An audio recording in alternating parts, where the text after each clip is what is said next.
Welcome to bLU Talks.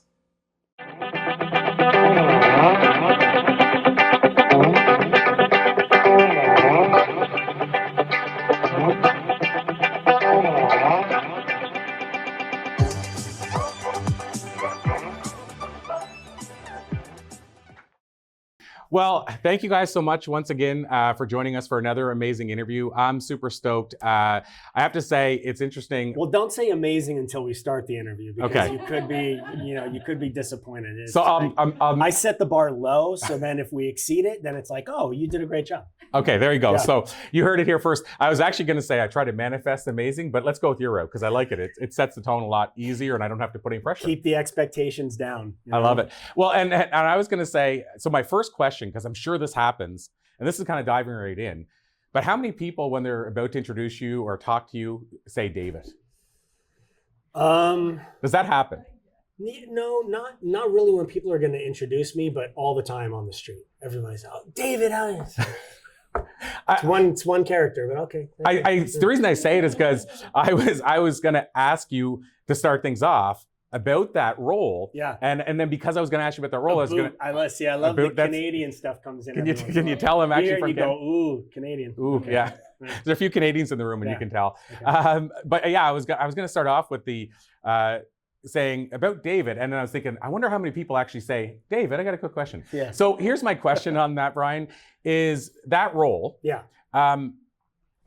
If you look at that today in reverse, is there, and not to put you on the spot, but would you say there's any, like if you look back at it, can you share what you liked about it, and was there any bad about being in a role that becomes sort of known and iconic, and you hear actors talking about the fear of sort of being typecast in that role and stuff like that? Right.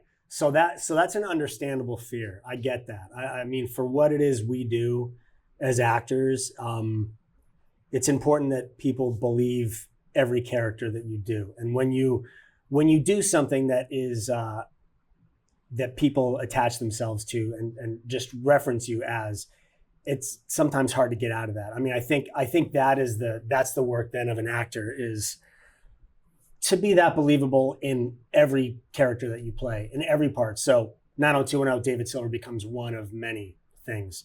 There isn't much that I would look back on in a negative way on that experience. Getting out of it at first, of course, I was 27 when that ended. So I had that thing of like wanting to distance myself as much as possible from it, and kind of, downplay it and be like, oh, whatever, but oh, I'm so great, and look at all the stuff I'm doing now. And then I quickly realized that doesn't work. And now looking back on it, that was a huge time of change. I mean, I was on the show from 17 to 27. So I went through a lot of growth in front of people that most people, all the awkward stages, all the kind of finding yourself things, most people do in the privacy of their own home or at school. I did it in front of millions of people on television. And it was hard because the writers ended up writing a lot of my own personal life into the character, just because they had 10 seasons of a show to do. And at that point we were doing 35 episodes a season. So it was a lot. But looking back on it, all of that experience, everything that I've gone through everything, has created exactly who I am now. So I look back on all of it fondly. I mean, there were absolute difficult times, but I've always been a believer of, I've learned way more from my failures in life than from my successes. So, and I had a bunch of failures at that point. I still do, but it's, I've learned so much from all of them. They've all helped me grow into the person I am now, which is I'm really confident in who I am. I really enjoy connecting with people. I enjoy passing on any knowledge that I've gained from other people. I always say that to people. Like when people thank me for saying certain things, it's like, I'm just passing along information that I got. These aren't new ideas that I've had. These are all things that I've heard, things that I've learned, and things that I've absorbed and have worked for me. So they're just kind of ideas that I'm sending your way. So I guess a follow-up to that, and then I want to ask you, well, I'll start there. But it's interesting you say that, because when I watched Anger Management, this is huge credit as an actor, I didn't feel like I was watching David. Meaning I felt like I was watching a totally different person. That character was a totally different Agreed. person. He was, he was a male stripper with a heart of gold. Like he just, he was a sex worker, but so proud of it because he was so good at it. So you couldn't compare him to David? No, I couldn't compare him to David at all. No, David was like a nice, kind, gentle soul. Chris was not, but Chris was still endearing in the fact that he was, he was completely proud of who he was and what he had accomplished, and honestly felt like it was all a step forward for him, even though we would look at it and go, bro, you were dancing, for who knows what, but he was proud of everything that he had accomplished. Amazing. Well, like I said, I still think it's a credit that you were able to step into a character that is, that's that different. So go and I mentioned I wanted to go here, and I'm not sure of your familiarity with, because I don't assume the word synchronicity, but meaningful coincidences, some people call them. Yeah. And so I look at your life and relationship right now, and I believe you and Sharna met on a TV show. No, we met before the TV show. Oh, you did? Yeah. Okay, it takes away my whole question here, because I was gonna ask. That's my job here, is to ruin your entire interview. That's what I take pride in. It's really mission started. Perfect. Thank you. But yeah, so I was going to ask you if there was a synchronicity with the fact that you said yes to the show, got there, met her, but obviously. So synchronicity it still applies to the situation. It worked out in a different way. We have a business manager in common. I had been Dancing with the Stars had been asking me to do the show for like 13 seasons. Up until that point, it was a hard pass for me. I was like, I don't dance. I'm an actor. Like, I don't want to, because when you do the show, you take yourself out of pilot season and you take yourself out of work, because it is 10 weeks or whatever of doing that. So you're literally there. You don't have time for anything else. Sharna and I, our mutual business manager, suggested that we meet each other. She was like, when I'm with him, he reminds me of you. When I'm with you, it reminds me of him. So we met and we had coffee and we had amazing conversation. And we quickly found out, just in talking, that there were so many people that we had in common, and times where our paths absolutely should have crossed.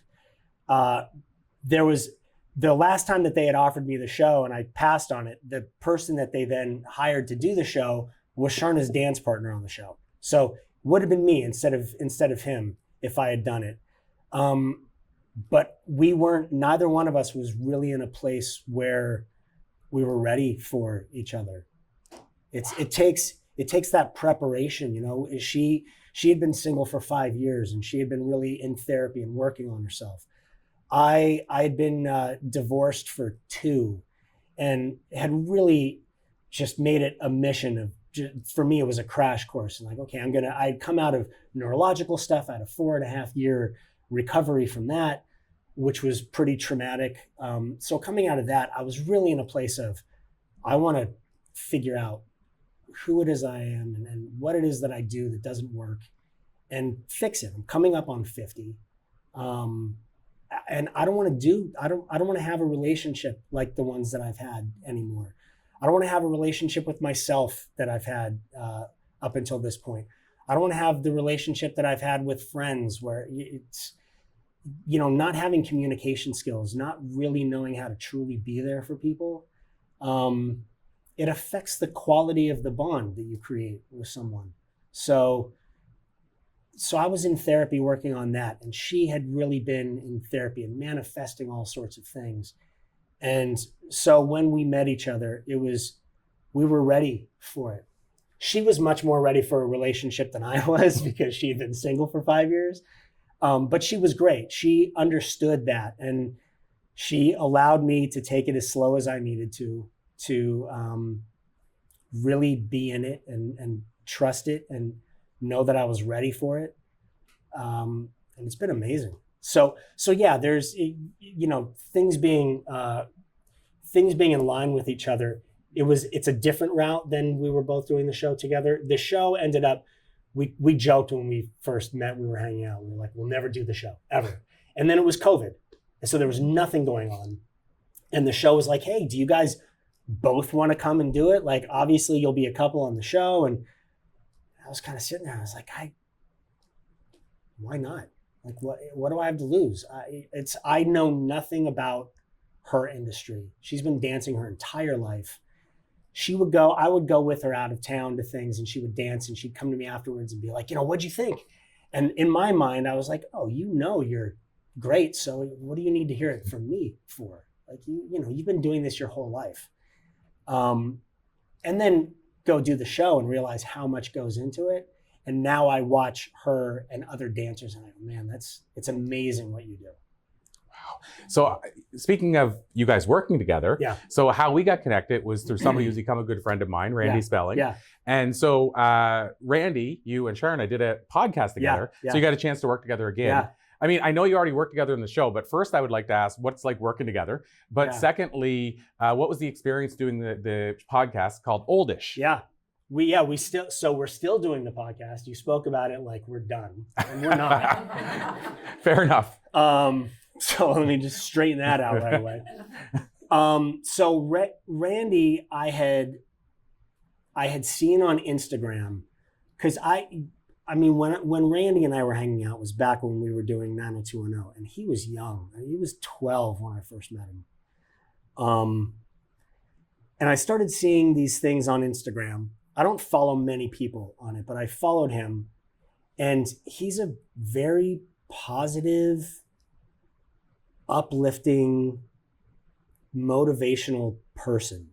You see him in videos, and he's walking down the street and he's talking about a flower that he just passed, or did you see the tree, and he really forces you to kind of slow down and appreciate the things around you. And it's a breath of fresh air, especially in social media, where it's so the opposite of that. You know, it's so what is popular now, and who's doing what, and who's saying what, and who's wearing what.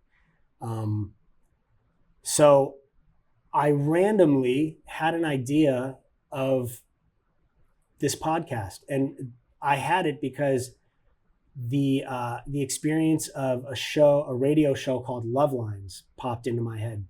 It was like 11:30 at night, and I don't know why it popped into my head, but it did.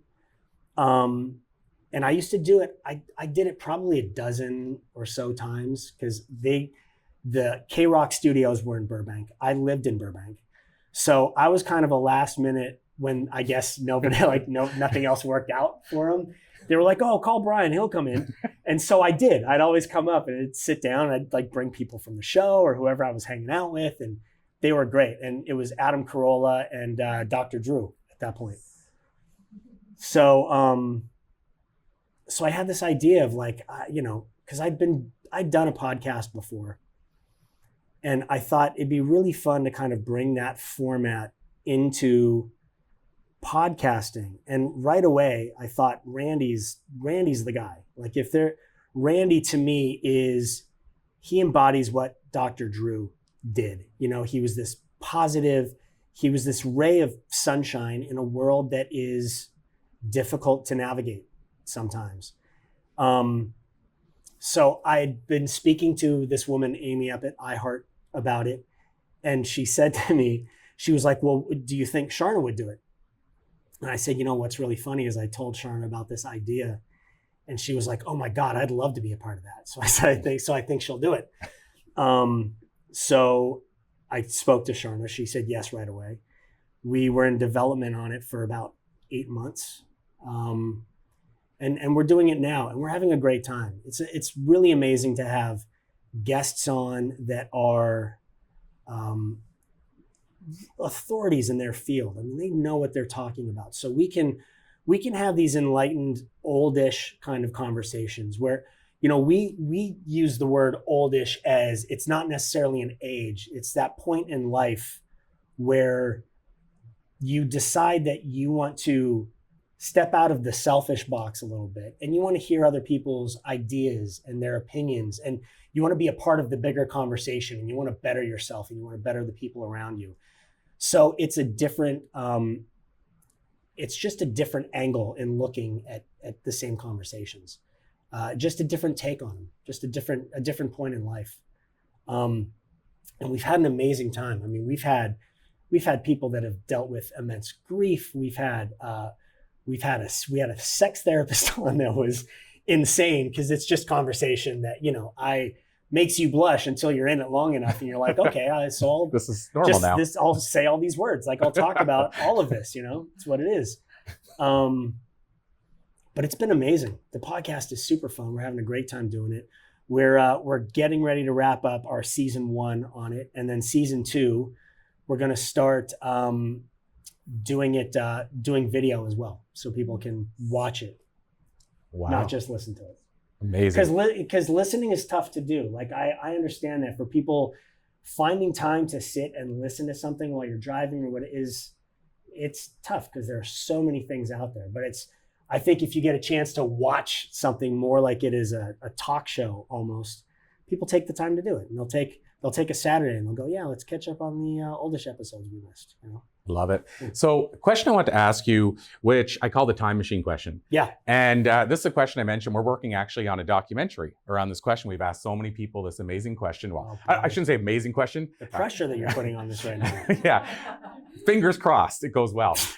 So, you might even know where I'm going. Low bar. Low bar. So low bar for this. Everybody keep expectations. Lower your bar, everybody, right now.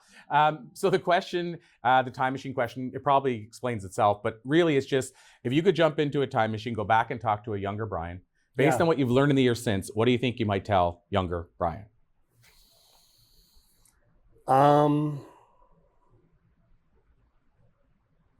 Okay, first let me be clear. I wouldn't change anything. I really wouldn't. Because like I said before, every single thing that I went through in life led me to who I am now. If I could give advice to the younger me, I would tell myself to slow down, appreciate the world around you, and listen.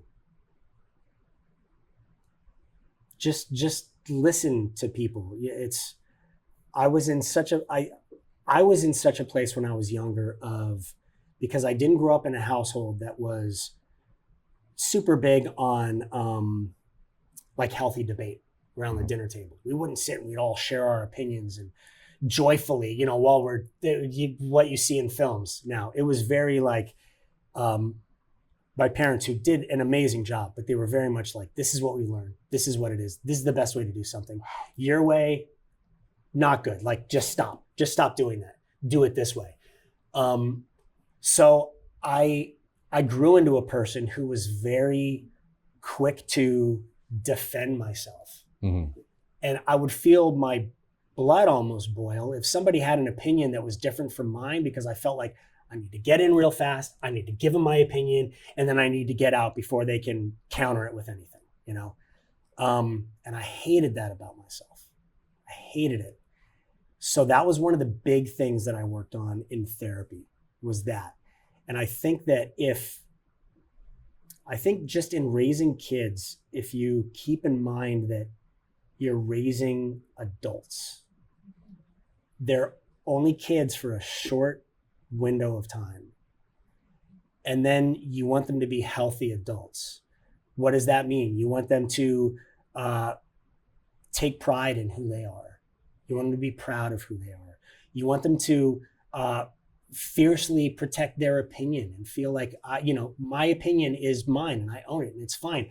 I'm so interested to hear yours though, because I could learn something from it, or you could learn something from mine as well. And you create a sharing situation with people. But honestly, time machine, it's really simple for me. And would you get in it then? See, that's a tougher question. I don't know if I would.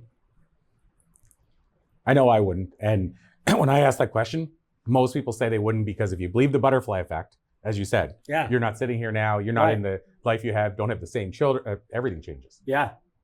Yeah. If you step on a butterfly, The Simpsons, they used to do this episode. You step on a butterfly, and the whole world changes. So, I mean, it's something to consider because it would make everything different. So the other, I guess, part to that is you mentioned kids, and I know from everything I've seen, 5 of them. 5 of them. And I was gonna say from everything I've seen, you're a doting father. You enjoy fatherhood. I do. I would love to hear. You mentioned about the young adults. Yeah. I saw Matthew McConaughey on my last trip here. Did a quick interview with him, but then he did a thing like a LA Talks. Mm-hmm. So he was speaking there, and he was talking about all the things he learns from his kids. Yeah. And I'm wondering, off the top of your head, is there a lesson you've learned from your kids or any individual one of your kids? Honestly, I think from all of them, I've just learned to appreciate and enjoy life. It's the little things that my kids love that you kind of take for granted as you get older.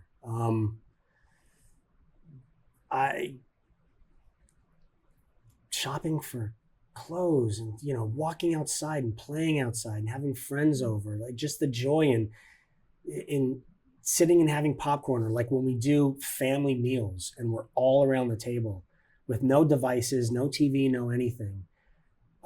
Just how much laughing and enjoyment we get out of that.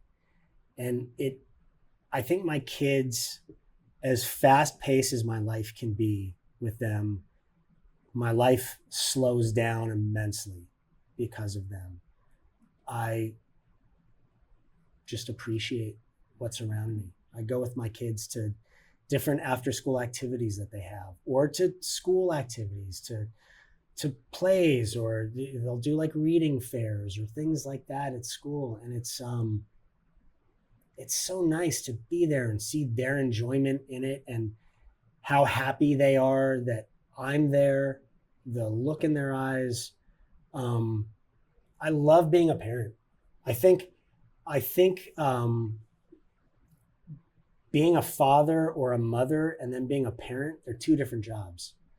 I think anybody can be a mother or a father, most anybody. Some people, I understand it's tougher for.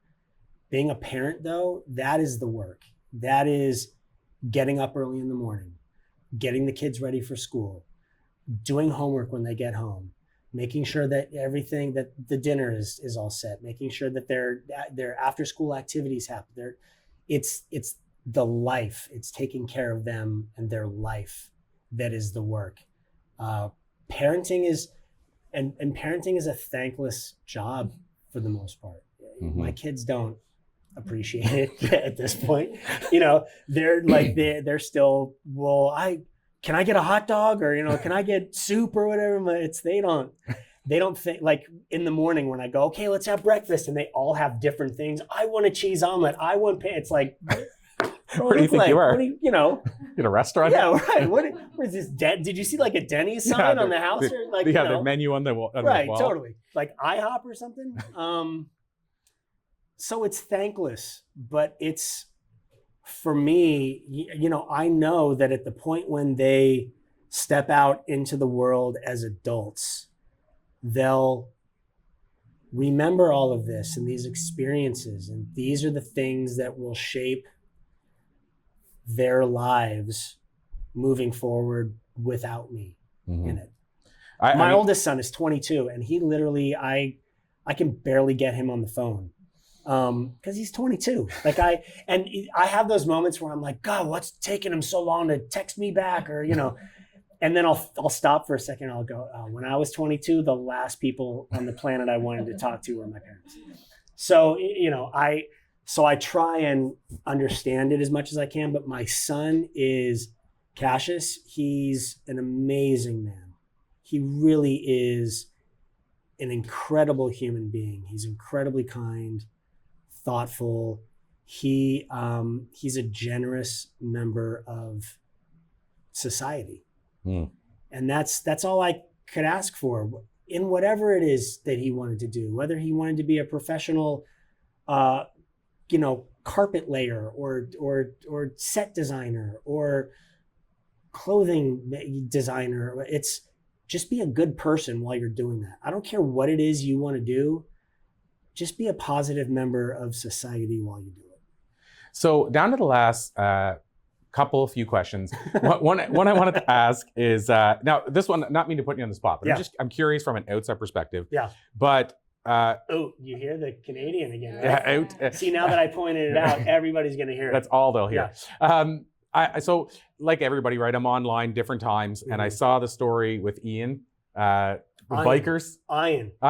He would kick your butt if you said Ian. Like, cut. Okay, so Ian. I saw the story with Ian. Yeah. Let's pretend that didn't happen. Yeah, with the bikers that attacked him. Yeah, the bikers that attacked him. Yeah. I don't know why I thought Ian. And my wife says that too. I'm going to have to correct her. I always told people just Brian without the BR. I love it. I'll never forget it now. Simple. So the bikers that attacked him, and then I saw you commented and, trying to basically say, here's what I feel for my friend. My question is there a pressure now to either comment or not comment, or we hear about cancel culture? Like somebody then go, well, you shouldn't have commented because, like, I always wonder that now, like, it's so hard now. So I don't feel pressure to comment on things. I comment on things when I actually have something to say. The Ian situation it's a risky one. I would not suggest to anyone, if a gang of even mini bikers, which is what they were all riding mini bikes in Hollywood. If they start something, don't get out of your car and fight them. Like, that's just I think that's a bad idea, because you never know. Like, they're on mini bikes. Do they have like mini weapons? Like, I don't know how far mini can go and what a terrible direction it can go in. Ian did well though, and he survived. And he impressed a lot of people. And so my push now is to come up with some sort of like an action slogan, like start really selling Ian Ziering as the action hero, and come up with like, how do you like them apples or something, something that is like his action catchphrase. I like it. Yeah. Well, and to your point, I mean, nobody knows how they're going to react. And, I'm sure like somebody judging him, it's easy to say, well, I do different. And I think if I remember correctly, his daughter or daughters were in the car. His daughter. So he felt maybe like he had to protect her too. I mean, there's so many variables, but I just thought I'd get your take. Absolutely. I don't follow social media like comments a lot, because usually there's not a lot of good to be found there. Yeah. What you were talking about Randy earlier, you don't see those kind of comments often. So a lot of it was like, I saw one thing about it wasn't great comments. My point is everybody judges how they would act. But at the same time, if you're not in those shoes. It's a tough situation too. I mean, I think it would absolutely depend. If I said something that hurt a lot of people's feelings, I absolutely would want to comment on it and clear that up, because that is never my intention ever to do. But it happens sometimes accidentally. I think, this cancel culture is where it becomes tough, where it's like the culture right now no longer allows people to be human and make mistakes and learn from them. It's you're either perfect and you do everything right, or you make a mistake and then we want to unfollow you and never see you again. And that's an unfair pressure on people, because it goes against what life is. I mean, I think, life is, again, you learn from mistakes. And it'd be amazing if people could go, oh, it's such a big mistake, you shouldn't have said that. And for somebody to be able to go, oh my God, you're right, I've learned so much from it, I'm so sorry, and be done with it and move forward. And you now know that person will never make that mistake again. They've learned from that situation. But we don't allow people to do that, unfortunately. Unless it's like 4 years later, then all of a sudden someone has to like stage some sort of comeback from some mistake that they made 4 years ago that should have been nothing. But what isn't considered that? 100%. So my last official question is, how do you... official question? Well, no. I think the unofficial one's going to be, what do you have on the go? Where can we learn more? But the last official one is around success. Yeah. So you've come this far. And while I will say, what's really neat, this isn't even part of the question, of course. Okay. But you've sustained... So this isn't part of the official? This is not the official question. Okay. This is leading up to the official. This is leading up to the official question. Yeah. But you've sustained a career in a tough industry over a lot of years. So I would call that some success, looking from the outside in, as we define it as society. Yeah. But I'd love to get your take as Brian, how you define success in your life today. Today, success for me, I've talked about this before, is my legacy, is how I've affected the people that are around me and my kids. The TV shows and the stuff, nobody's going to care about this stuff at the point when I'm gone. You know, I don't want just fans of 90210 surrounding me when I'm in the hospital, you know, breathing my last breath. I want my family and my friends around me. And the way that I make sure that is going to happen is by being the best person I can be to them all. You know, I want people looking back on me fondly. I want them to have amazing stories. I want them to talk about what a great friend I was, what a great parent I was, what a great partner I was. That's way more important to me than my career. My career is how I pay my bills and how I live. And I've been really lucky that I've done it for 40 years now. Consistently. Coming off of the show, like you said, typecasting is it's very real. And there are a lot of people that come off of big shows and then don't ever recover from that. And that's sort of the peak of their career. And I always promised myself that that wouldn't be the peak. I had worked before it, and I was going to continue to work after it. And thank God I have. I mean, I've done so many shows that I forget about shows that I've done until people go, "Oh, I loved you in Desperate Housewives." And it's like, "Oh my God, I did Desperate Housewives." Right. Yeah, shit. I love doing that show. That was super fun. And it's like, it's great having a body of work now where that is the experience, where I'm not like, oh, there's the one thing, and then I hope somebody recognizes me from, you know, anything else that I've been able to like squeak through and manage. So you gave me permission to add on an unofficial question. Yes. But I just want to ask about the ask show. Away. Well, when we were chatting last time, I mean, you were doing the I think a few spots, Comic Cons for 90210. Yeah. But you were doing 90s cons. 90s cons. And then you were doing like the survival wilderness reality show. So I want to ask about that. What was that like? That was hell. That was reality too, like with what you went through? That is shot like a documentary. So there's no interaction with producers or directors. It's literally us and staff and our staff sergeants, and that's it.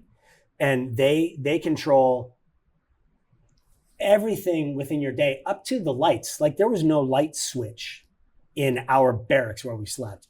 They had the switch in there. So when you were laying in your cot and the lights were still on, it was like, day's not over. Like you knew something else was going to go on. And then all of a sudden you hear like, you know, recruits, line up now. You're getting dressed and putting on your stuff. And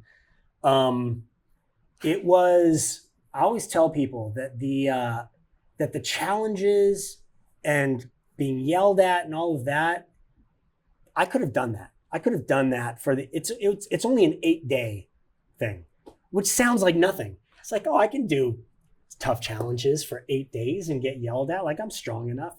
I'm fine with that. Every episode of the show is an hour, but in real life, it's 24 hours. It's the entire day. So day one, they edit down into episode 1. So you miss, as a viewer, you miss 98% of what happened that first day. So with people watching it, it seemed like, "Kai, you were doing so great. Why'd you leave?" It was like, because you weren't there. Like it was the night one, they worked us out at like 1:00 in the morning. And Des Bryant, who is an NFL player, was throwing up. The workout was so hard. And so me being 50 at that point, or I was 50. I was like, my body, I realized in that experience why athletes retire at a certain age. It's not that you're not strong enough to do it anymore. It's that your body doesn't recover the same way. So other people that were doing the show that were 20, 21, they'd be sore for a few hours and then they'd be fine. I was like 3 days, I could barely walk. I was like, this is like, I'm going to hurt myself doing these challenges because I'm compensating for how sore I am. And so that was why I left. It was an incredible experience though. All that to say, I swear it was an incredible experience. I would recommend it to anyone that gets the opportunity to do something like that. Because it absolutely showed me what I'm capable of doing at this age. And then it also very quickly showed me like what lane I need to stay in. And working out hard at 1 o'clock in the morning is not the lane that I need to be in anymore. I love it. So now I want to find out what's going, like what you have in the future or how people can follow you or if there's anything along those lines. But the question as part of that is 90s Con. Yeah. Everybody from 90210, are you guys all still tight? For the most part, yeah. I mean, we became a family. So it's like there are times when don't talk to certain people or you have arguments about stuff or you don't see eye to eye on things. That's family, normal. Basically. Yeah, it's family. Like it's not like, oh my God, things are really falling apart for you. Like I have actual family members that I don't speak to right now because we don't see eye to eye on things. So I don't take it as a failure. I take it as like, that's just part of how it works. That is family. But yeah, we did this one 90s Con. We have another one coming up. And they're really fun. It's kind of, we ended up doing the reboot for 90210. We shot that in Canada, in Vancouver. Oh, wow. I did not. Oddly enough, it was Beverly Hills 90210 shot in Vancouver. But it worked. But that was like summer camp for us. I mean, all having kids and significant others and all of that. It was amazing to be in Vancouver for 6 weeks. And we would go home on weekends to see our kids and all of that. But it was an excuse for during the week, you'd get off work and it was like, let's all go to dinner. Like I never have this opportunity back home. Dinner. Normally I'm looking at my watch going, okay, it's dinner time. You guys got to have dinner because then it's bath time and you got to, get in bed because you have school in the morning. So it was great. And these con events are the same thing. They're a weekend, but it's just kind of a weekend of us sort of catching up and hanging out. And then you get home and you get back to the real world. And, but it's fun. I definitely, as these 90s cons continue, it definitely, I feel my age when people are coming up to me and it's like their parents and they're going, oh, these are my kids. Yeah, they don't watch the show, but I was a huge fan. It's like, okay, thanks. Right on. So I'll try and wrangle the kids and, oh, you're missing so much. You really have to watch the show. Well, now that you said there's a reboot, right? So now we did 6 episodes. Okay. Yeah.